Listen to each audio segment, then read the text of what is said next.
it could have been pretty hard. So I still think Floyd, but Gervonta does have pointed that he could have maybe cracked him. I don't know.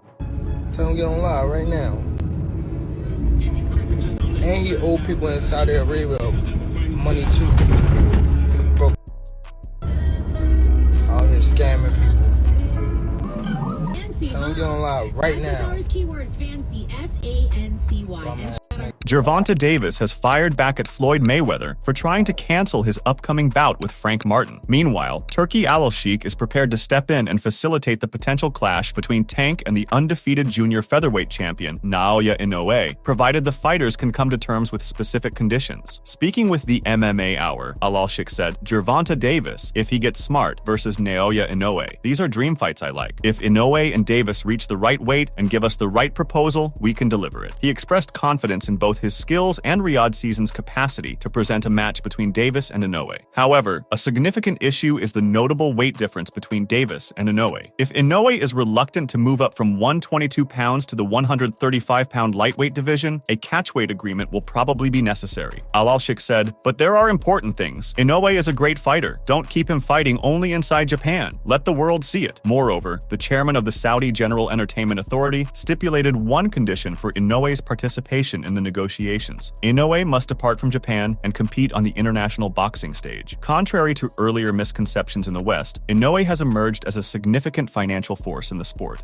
Recently, he showcased his prowess at the Tokyo Dome in Japan, facing off against Luis Neri before a packed audience. As Naoya Inoue's reputation has soared, so have his financial gains. This increased clout has enabled the four-division world champion to lure top-tier fighters such as Stephen Fulton, Luis Neri, Marlon Tapales, and Nonito Donaire to compete in Japan. Al-Sheikh added, "Make Inoue come to us. Make him do fights in Saudi Arabia, in America, in London. We are ready to talk about it. He's a great fighter. It would be a shame if he quits after some years, and 99% of his fights are in Japan." Despite widespread speculation about a potential clash between two hard-hitting fighters, Davis is scheduled to step back into the ring on June 15th to face Frank Martin in Las Vegas. Before any discussions of future matchups can materialize, Davis must first secure a victory in this upcoming bout. Moreover, Naoya Inoue faces an unparalleled challenge as he gears up to confront Gervonta Davis, renowned as one of the most formidable boxers of our time. Veteran boxing trainer Virgil Hunter has been contemplating the future prospects of Naoya Inoue, particularly regarding a potential clash with Gervonta "Tank" Davis. Speaking to Fight Hype, Hunter shared his thoughts on the logistics and feasibility of such a high-profile bout, emphasizing the importance of weight considerations and the precedent set by past fighters. Hunter began by addressing the weight dynamics, stating, "I don't think Gervonta should go below 135. I'm sure Inoue walks around at 140, 145, 145. Inoue would have to come up just like everybody else." This assertion underscores his belief that Davis, who has established himself comfortably in the lightweight division, should not have to make significant weight concessions to accommodate Inoue. Hunter elaborated on Inoue's physical stature, saying that while Inoue may compete at lower weight classes, his natural walking weight is higher, which could facilitate a move-up without compromising his performance. Hunter then discussed the principle of fairness in making such fights, arguing that Inoue should move up in weight to face Davis. He stressed the value of maintaining standard weight divisions, questioning the necessity of catchweight bouts. He added, "Where is the value of Davis coming to a catchweight to fight you? You're big in Japan, and I'm big in the States, so there should not be any weight concession. If you want to fight, come and fight me. Let's not make any excuses." Hunter's stance is rooted in the belief that true champions should be willing to take risks without altering established norms. He referenced past examples to support his argument, mentioning Guillermo Rigondeaux and Jermell Charlo, who both took significant risks by moving up in weight to face formidable opponents. Rigondeaux fought Lomachenko. There was no catchweight involved. He dared to take that opportunity, Hunter noted, acknowledging Rigondeaux's courage despite the outcome. Similarly, he highlighted Charlo's bold move to challenge Canelo Alvarez at 168 pounds, despite normally competing at 154 pounds. He added, "Rigondeaux came up short, but he dared to take it. Charlo dared to fight Canelo at 168, coming from 154. Hunter's message to Inoue was clear. If you want to prove yourself against Davis, do it without expecting any special accommodations. So it's only a few pounds north. You're getting a little older. I'm sure you could carry the weight comfortably, so I wouldn't make make any concessions for that fight, he concluded. This perspective reinforces the idea that great fighters should be willing to step outside their comfort zones and face challenges head-on, maintaining the integrity of the sport's weight divisions. Overall, Hunter's insights offer a thought-provoking perspective on what could be a landmark fight in boxing. By advocating for no concessions, he emphasizes the importance of maintaining the competitive spirit and fairness that define the sport. On the other hand, Shakur Stevenson, reigning as the WBC lightweight champion, finds his tolerance waning for Gervonta Davis's persistent chatter regarding a potential clash, holding the WBA title. Stevenson gears up for a showdown against Artem Harutyunyan, slated for July 6th. Meanwhile, we know that Davis is poised to enter the ring against Frank Martin. Radiating confidence in his abilities, Stevenson vows to assert his dominance over Harutyunyan, who was recently handed a unanimous decision defeat by Martin. Yet, Stevenson's sights are set firmly on a prospective showdown with Tank, envisioning a clash that could potentially crown the ultimate lightweight champion. At 26, Stevenson takes note of Davis's age, 30, while delving into his opponent's fighting pedigree. He said, "How many times is he going to say he is going to fight an elite fighter and not fight them? He is 30 years old now. Bro is 30, talking about how he is going to fight me." He said next, "Okay, well do it." Stevenson stands as a formidable three-division champion, but his patience wears thin amidst the absence of marquee matchups. Despite a bustling scene of rising talents like Davis, Devin Haney, Teofimo Lopez, and Ryan Garcia in his weight orbit, Stevenson finds himself at a curious standstill. Despite his reign as a unified world champion in the junior lightweight division and holding titles in 3 divisions, he's yet to cross gloves with any of his contemporaries. Stevenson of Davis, are you really going to fight me, or just going to keep saying what you were going to do to somebody? Shut up and fight me. Moreover, Stevenson thinks all it takes to start a battle with him is a contract. He added, "All you gotta do is send an offer. You are the A side, I know. I'm not saying I am the A side. You're the person with all the notoriety, however it goes. But I am right here though. I am not going nowhere as soon as you say let's fight. I am right here. Let's fight." Moreover, Stevenson openly expressed his frustration towards Martin's decision to withdraw from their anticipated clash for the vacant WBC lightweight championship, originally slated for November of the previous year. Ultimately, Stevenson clinched the title in a rather underwhelming bout against Edwin de los Santos. Meanwhile, Martin has remained absent from the ring since July of the same year. Stevenson questioned, "What did Frank Martin do to be elite? Frank Martin is a dude who signed up to fight me, got famous for signing up to fight me, and then didn't fight me." On the other hand, the digital spat unfolding between Gervonta Davis and Floyd Mayweather Jr. appears to be taking unexpected detours. In the most recent development, a social media update from Mayweather Jr. appeared to rub the WBC lightweight champion the wrong way, prompting a fiery and profanity-laced retort. Amidst the online drama, Davis, hailing from Baltimore, is gearing up for a comeback as he prepares to defend his title against Frank Martin. It appears Mayweather Jr.'s recent post hints at uncertainty regarding his upcoming bout with the Ghost. Perhaps it's a subtle jab from the undefeated former champion toward his once-mentored fighter. Their ongoing feud, highly publicized, has sparked numerous exchanges between the boxing legends in recent weeks. Tank wasted no time in firing back at his former promoter. As it happens, the Baltimorean apparently got into difficulty after accidentally coming upon the Money article. Gervonta Davis and Frank Martin's fight card photo had the phrase "canceled" all over it. The former world champion wrote, "This is sad. Hopefully, this is just a rumor." The WBA lightweight champion, however, would not accept it, but it appears that the post has been removed, in keeping with the champion's standard procedure. What he allegedly stated is revealed on a screenshot, though. Gervonta Davis wrote, "This is such a hater. He said some shit cancel, and that's not true. Nigga, this is my shit now. Keep talking, and I'll pull up to your house now and lay hands on you and some other shit."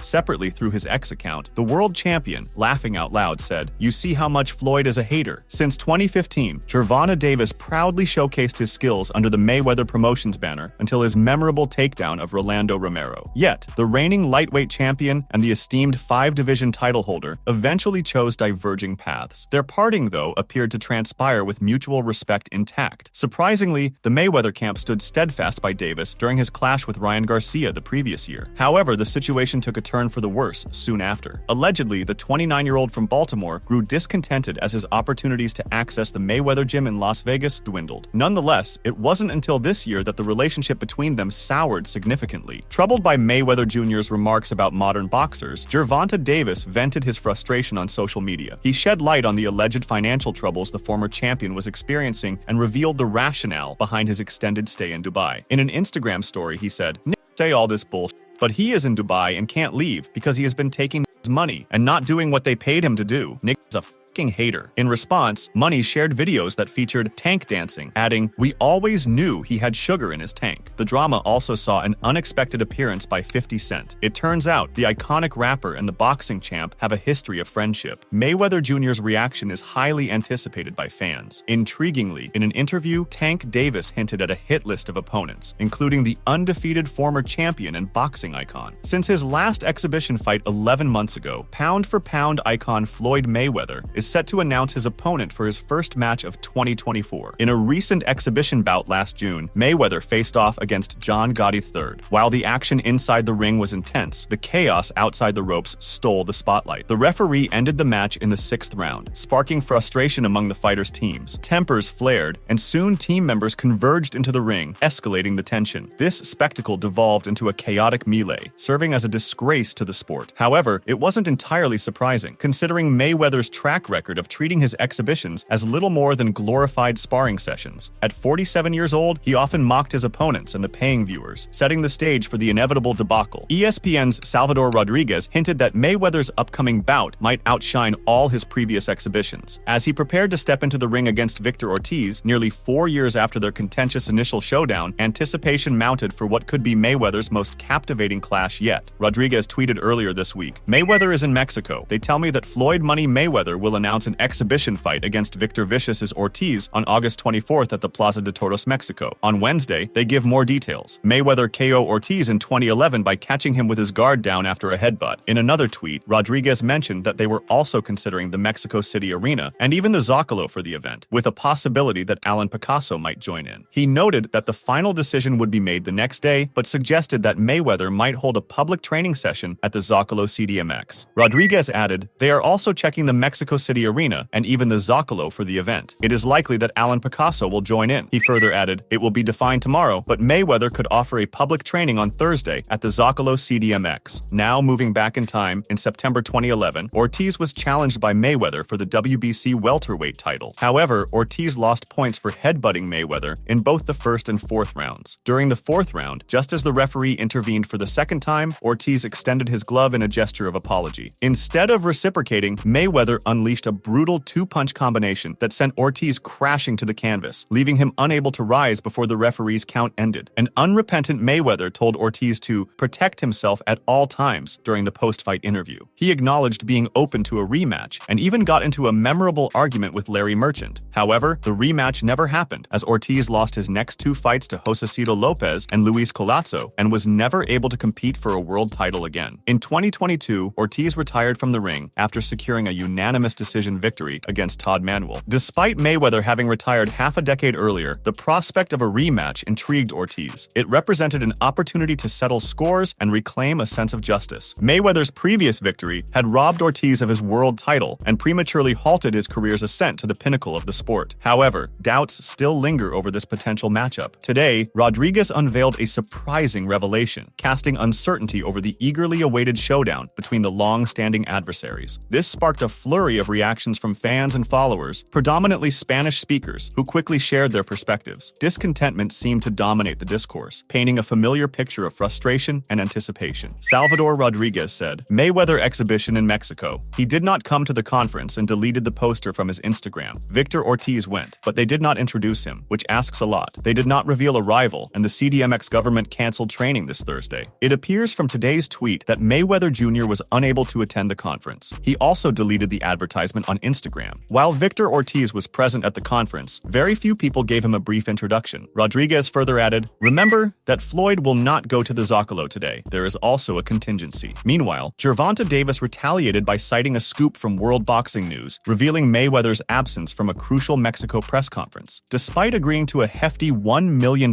fee to endorse a match in the area, Mayweather was conspicuously absent from the media event. Tank said about this incident, "He is out here and scamming again, taking people's money." Tank further added, "He's one of the greats, though. He made $1 billion from the sport. Where did the money go, Floyd? He said it was canceled, and it's not true." Furthermore, Gervonta Davis has revealed that Floyd Mayweather is avoiding his challenge to fight by resorting to these tactics. Davis believes that Mayweather doesn't want to face him. As speculation continues about Mayweather's next opponent, several potential challengers have been rumored, including Gervonta Davis. Moreover, Davis has not held back in criticizing his former mentor. Once again, he has directed his criticism at Mayweather, claiming that his latest latest fighting contract surpasses the $200 million deal Mayweather secured with Showtime in 2013. Tank said that he was at the point where he had passed Floyd and was achieving it at a young age. He claimed that when Floyd Mayweather was 29, he wasn't achieving what he was doing. He mentioned that the 7-fight deal he was talking about was bigger than Mayweather's 6-fight deal with Showtime in 2013, and he was just releasing it there. He was going at me.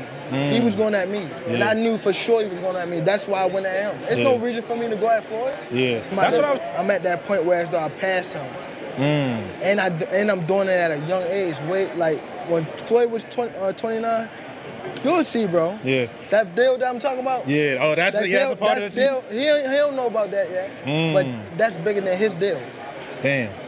Wow. Moreover, since Floyd was unable to come to this recent press conference, fans now believe that he is really stuck in Dubai, and Tank was right all along. It's known that Floyd Mayweather and Gervonta Davis are embroiled in a heated and ongoing disagreement. When Davis threatened to physically attack his former instructor recently, it became more serious as he expressed his intention to knock Mayweather out the next time they faced each other. Meanwhile, boxing promoter Rick Glazer asserts that Mayweather cannot leave the country until he resolves his debt. He said, "Just got off the phone with my guy in Dubai. He told me that Floyd Mayweather is definitely being held by the government court system there, as he owes a substantial amount of money in Dubai. They take indebtedness over there very seriously. Was told the debt is unassociated with boxing. Floyd's desperately trying to work things out, to no avail so far. So Gervonta is correct that Floyd's being held there. Mayweather, however, is free to move around Dubai as he wishes." Speculation swirls that Mayweather's financial troubles are not linked to his boxing career, but rather to allegations of misconduct involving a woman overseas. Rumors suggest that he reached a financial settlement to avoid legal consequences but is struggling to meet the payment. Amid this drama, Shane Mosley considered a potential fight between Mayweather and Gervonta Davis, suggesting the sole method by which Tank might overcome Mayweather in the ring. Initially, Mosley expressed his belief that Floyd would emerge victorious comfortably at 135 pounds, citing Mayweather's height advantage and superior boxing speed. Mosley doubted Gervonta's ability to close the distance and effectively counter Mayweather due to his shorter stature. Furthermore, Mosley emphasized that Gervonta Davis wields the same formidable power he once commanded in his prime. He also expressed the belief that Davis, being a southpaw, could pose a challenge to Floyd Mayweather, who has historically struggled against opponents with a left-handed stance.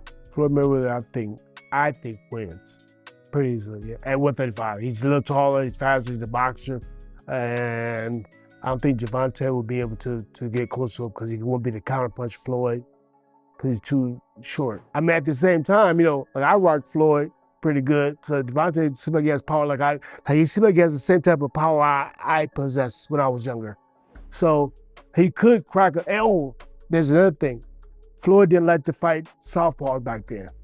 He didn't like to fight southpaw. That's why Chopper Corley, Zab Judah, and all them, they kind of was able to touch him a little bit. So that is a possibility because he didn't like to fight southpaws.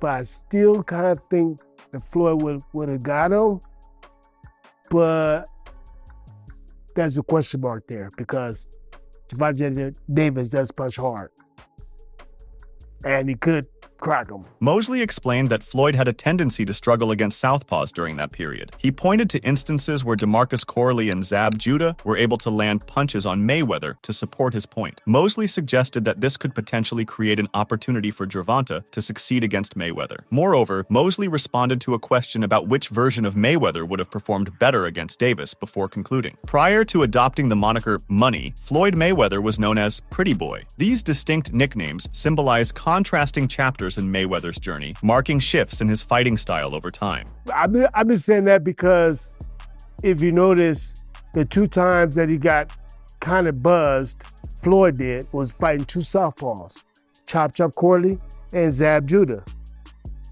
They're both southpaws, and they both catch him with the counters. It was catching because Floyd, it was different he really liked southpaws so much back then. Now he knows how to fight southpaws better now. But back then, it was kind of hard for him, remember? Like he didn't like southpaw so much. So that could be a problem for Floyd. So I had to go back and think about that one. But me thinking that Floyd has he has a lot of speed, and he's not gonna attack Gervonta Davis, where Davis can do a counter with him. And Davis has a lot of problems with, like he was having problems with Lil Santa Cruz before he cracked Lil Santa Cruz. He had problems with you know, a lot of different people. From Ryan, he was on problems with Ryan before he cracked Ryan.